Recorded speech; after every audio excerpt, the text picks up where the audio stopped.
ইডির অভিযানের মধ্যেই মুখ্যমন্ত্রীর হাজিরা নিয়ে এবার কটাক্ষ করলেন অধীর চৌধুরী। কুখ্যাত বিখ্যাত আইপ্যাকের জন্য মমতা বন্দ্যোপাধ্যায়ের বড় যন্ত্রণা। আইপ্যাকের জন্য মুখ্যমন্ত্রীর এত মাথা ব্যথা কেন? নিশ্চয়ই কোনো রহস্য রয়েছে, মন্তব্য করেছেন অধীর চৌধুরী। হঠাৎ করে মমতা ব্যানার্জি আইপ্যাকের জন্য এত তৎপর হলেন কেন? এটা তো একটা political action committee, Trinamool party সবাই জানে। এই আইপ্যাকের পরামর্শে, তাদের বুদ্ধিতে, তাদের সমস্ত কিছু আদেশে নির্দেশে টিএমসি পার্টিটা চলে। এই আইপ্যাক মনে করুন গ্রামে কে পঞ্চায়েত প্রধান হবে, কে পঞ্চায়েতের টিকিট পাবে, কে অঞ্চলের সভাপতি হবে, সব কিছু তারা ঠিক করে। অকশান, তার জন্য অকশান হয়, এমনি এমনি না। ব্লকের সভাপতি কী হবে, জেলা সভাপতি কী হবে, ডিস্ট্রিক্ট চেয়ারম্যান কী হবে, পঞ্চায়েত সমিতির সব তৈরি করে এই আইপ্যাক অকশান করে। সেই টাকা চলে যায় খোকাবাবুর কাছে এবং তারা তো নিজেরা মারেই সেই টাকা। তো সেই রকম একটা কুখ্যাত বিখ্যাত আইপ্যাকের জন্য মমতা ব্যানার্জির সুখ্যাতি নষ্ট হতে পারে, তার জন্য তার বড় যন্ত্রণা হচ্ছে, তার জন্য তিনি দৌড়ে গেছেন। অথচ ইডি বা সিবিআই আরও পশ্চিমের আরও অনেক বাড়িতে, অনেক দপ্তরে, অনেক বাড়ি অফিসে এর আগে ছানবিন করেছে, হামলা করেছে, রেড করেছে, তখন কিন্তু মমতা ব্যানার্জির মাথা ব্যথা হয়নি। আচ্ছা, আরজিকর কাণ্ডের মতো এত বড় কাণ্ডে মমতা ব্যানার্জির মাথা ব্যথা হয়নি। এই বাংলায় প্রতিদিন যা ঘটছে তা নিয়ে মমতা ব্যানার্জির মাথা ব্যথা হয় না, শিক্ষক কর্মীদের নিয়ে মাথা ব্যথা হয়নি। অথচ হঠাৎ করে মমতা ব্যানার্জির আইপ্যাক নামক সংস্থার জন্য এত মাথা ব্যথার পিছনে কোনো রহস্য তো লুকিয়ে আছে বলে মনে হয় আমার। আর যখন আইপ্যাক কর্ণধারের বাড়িতে পৌঁছন তখন মুখ্যমন্ত্রীর হাত খালি থাকলেও যখন তিনি বেরিয়ে আসেন তার হাতে ছিল সবুজ ফোল্ডার, হার্ড ডিস্ক ছিল, প্রতীকের ফোন এবং ল্যাপটপও ছিল। এই সমস্ত কিছু নিয়ে বাইরে বের হন মুখ্যমন্ত্রী। কেন এই সমস্ত কাগজপত্র নিয়েছেন পরে তার ব্যাখ্যাও দেন।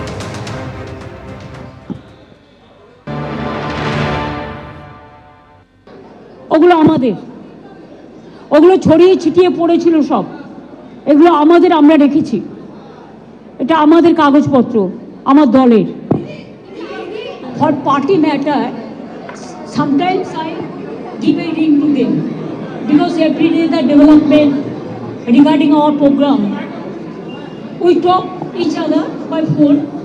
So suddenly I was not aware this fact, so when I just gave a phone call to him, then I have seen that the ring is going on, but nobody is picking up the phone. Then I cross-checked what happened, why he is not picking up my phone. Then I came to know that his phone is not with him. His phone has been handed over to ED, has snatched his phone. Then I thought, then whatever we discussed, whatever we have taken the strategy, whatever we have the list, whatever we have the data, they have taken over everything. So if my agency and my people are in trouble, it is my duty to see how they are and what happened actually, why they attacked our party matters. Then I went there. Yes, I talked to them, and what they said I cannot tell you right now. আজকের এই red নিয়ে শ্রমিক ভট্টাচার্য কি বলেছেন শুনুন। কোন মুখ্যমন্ত্রী কোন দপ্তরে কোন তদন্ত চলছে, সেখানে মুখ্যমন্ত্রী সরাসরি গিয়ে এভাবে হস্তক্ষেপ করছেন, এই নিয়ে এটা 3 বারের ঘটনা ঘটল।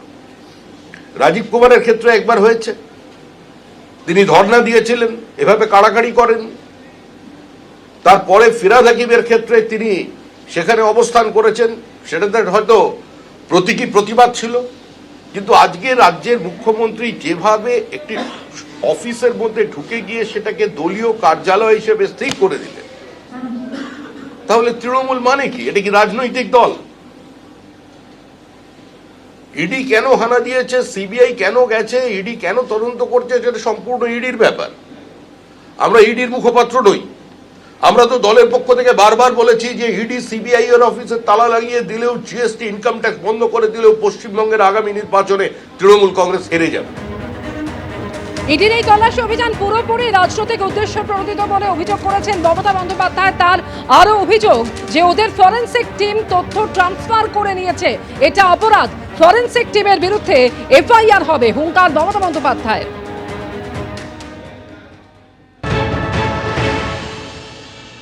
देखिए ये तो पता चलेगा, वो तो फॉरेंसिक टीम ले आके पहले बहुत सारे ट्रांसफर भी किया है, वो जो किया है क्राइम किया है, इसका बारे में एफआईआर होगा फॉरेंसिक टीम का बारे में। প্রতীক জৈনের বাড়ি এবং আইপ্যাক অফিসে তল্লাশিতে বাধার অভিযোগে এবার হাইকোর্টে এনফোর্সমেন্ট ডিরেক্টরেট। বিচারপতি শুভ্রা ঘোষের এজলাসে মামলা দায়েরের আর্জি ইডির। মামলা দায়েরের অনুমতি দিয়েছে হাইকোর্ট। কাল শুনানি হতে পারে। প্রতীক জৈনের বাড়ি এবং অফিসে তল্লাশির মধ্যেই হাজির হন মুখ্যমন্ত্রী মমতা বন্দ্যোপাধ্যায়। প্রতীক জৈনের বাড়ি থেকে ফাইল নিয়ে বেরিয়ে আসেন তিনি। ফাইল ছিনিয়ে নেওয়ার অভিযোগ করেছে এনফোর্সমেন্ট ডিরেক্টরেট। তদন্তে হস্তক্ষেপ করা হয়েছে, বাধা দান করা হয়েছে, এই অভিযোগ করেছে ইডি।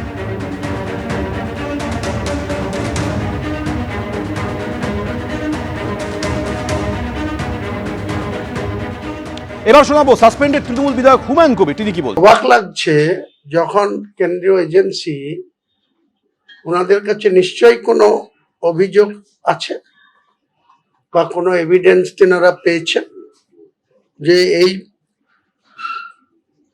প্রাইভেট সংস্থা শাসক দলের সঙ্গে এগ্রিমেন্ট করে বাংলার মানুষের স্বার্থ বিরোধী কোনো কাজ করছেন বা বাংলার সাধারণ মানুষকে বিভ্রান্তিকর কোনো পদক্ষেপ করছেন বা অর্থের বিনিময়ে অযোগ্যদের যোগ্য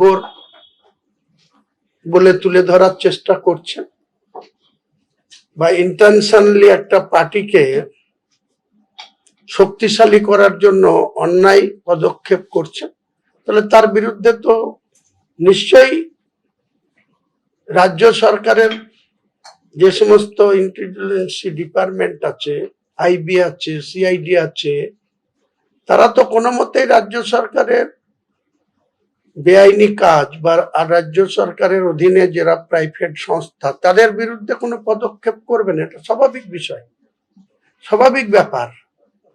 কিন্তু কেন্দ্র এজেন্সি তো চুপচাপ সহ্য করবে না। তো কেন্দ্র এজেন্সি যখন গেছে তাহলে তাদের সম্পূর্ণভাবে এই যে আইপ্যাক সংস্থা তাদের সহযোগিতা করা উচিত।